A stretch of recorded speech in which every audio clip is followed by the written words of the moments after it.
जंगल का राजा कौन होता है? रेलवे की जमीन पर कब्जा कर लिया और उसके बाद तुम्हारे ही शासन प्रशासन को पीटा, उसके बाद मारा और फिर भी कब्जा किए हुए बैठे हैं। इस वजह से क्योंकि 50,000 की भीड़ एकत्रित होकर लड़ रही है, तो हिंदुओं साल के एक दिन जैसे तुम आज एकत्रित हुए हो, प्रत्येक जिले के अंदर अगर तुम एकत्रित होकर अपनी ताकत का प्रदर्शन करना शुरू कर दिए तो वो दिन भी दूर नहीं जब ये देश हिंदू राष्ट्र प्रस्त होगा।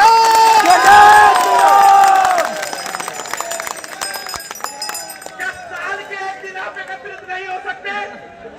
अपना व्यापार, अपना काम, अपना घर सब कुछ छोड़कर इस राष्ट्र के लिए साल में एक दिन एकत्रित होना पड़ेगा।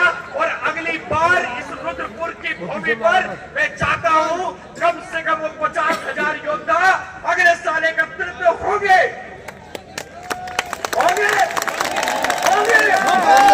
भाई के नेतृत्व में यह शुभ कार्य होगा।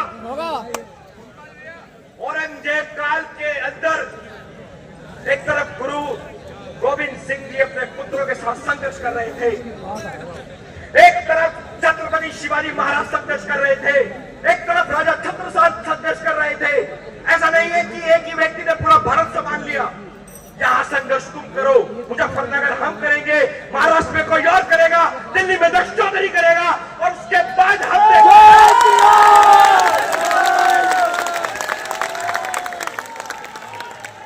करना होगा। जो सुबह ही उठते सोचती है कि मैं कैसे लव जिहाद कर हिंदू पक्ष का धर्म परिवर्तन करूं, जो सुबह ही उठकर सोचती है कि मैं कैसे गौ हत्या करूं, जो सुबह ही उठकर सोचती है कि मैं लगी हिंदू छत्रपति बनकर प्रतिदिन हिंदू स्वराज्य के लिए सोचना होगा, संघर्ष करना होगा। यहाँ पर बैठे हैं, वो एक नाम जानते होंगे, एक नाम और ये प्रकरण रखकर अपने भाषण को समाप्त करूंगा, इस विचार को समाप्त करूंगा। एक न्यूयॉर्क के अंदर अभी एक मेयर बना है, उसका नाम है जोहरान मामदानी। जानते हैं क्या कुछ लोग?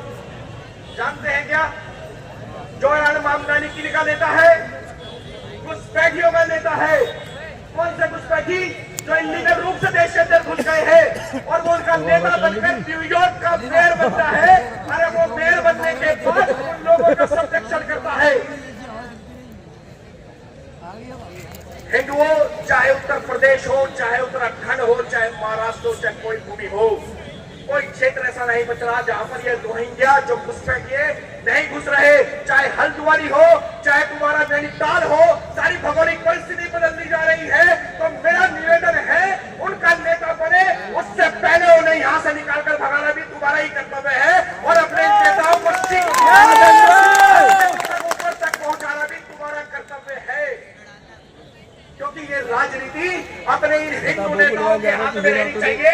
जब तक ही मैं खुले मन से बोल सकता हूँ, जब तक ये जय श्री राम का झंडा लहरा सकता है, जब तक ही गौ रक्षा हो सकती है, जब तक ऐसे ऐसे माननीय विधायक, माननीय सांसद, माननीय मंत्री हमारे बीच में रहेंगे। उनके लिए भी धन्यवाद और उनके लिए भी एक बार जोरदार ताली।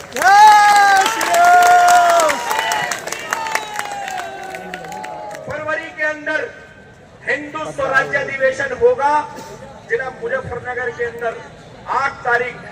मैं चाहूंगा जैसे मैं इस भूमि पर पहुंचा हूं, यहाँ से भी कई सौ युवा जिला मुजफ्फरनगर पहुंचने चाहिए फरवरी के अंदर। आप पहुंचेंगे कि नहीं? पहुंचेंगे। 8 फरवरी का नोता मैं आपके बीच में जरूर लेकर आऊंगा विराट भाई के माध्यम से। और एक संगठन है मेरा छत्रपति शिवाजी सेना, 4 जिलों में हम उधर कार्यरत है, जिला मुजफ्फरनगर, बिजनौर, मेरठ, सहारनपुर। कभी भी भाई की आवश्यकता हो तो 30,000 हिंदू 5 साल के अंदर जमीन पे हमने तैयार करे हैं। जब आप कहोगे आपके लिए आभार करोगे, पूर्ण रूप से तैयार करे हैं। अधिकारी संगठन अध्यक्ष के नाते आपसे आश्वासित करके जाता हूँ, आपने मुझे इस भूमि पर इतना सम्मान दिया, इतना उपकार किया, मैं बहुत धन्यवाद करता हूँ। विराट भाई, आपकी ताकत बढ़े, आपके योद्धाओं की ताकत बढ़े, यहाँ के नेताओं की ताकत बढ़े। परमात्मा से यही चाहूंगा और एक दिन हम मिलकर इस हिंदू राष्ट्र के ध्वज के नीचे सुकून की नींद ले, यही कामना करता हूँ। जय श्री राम। एक बार जोर से नारा मेरे साथ, छत्रपति शिवाजी महाराज की जय।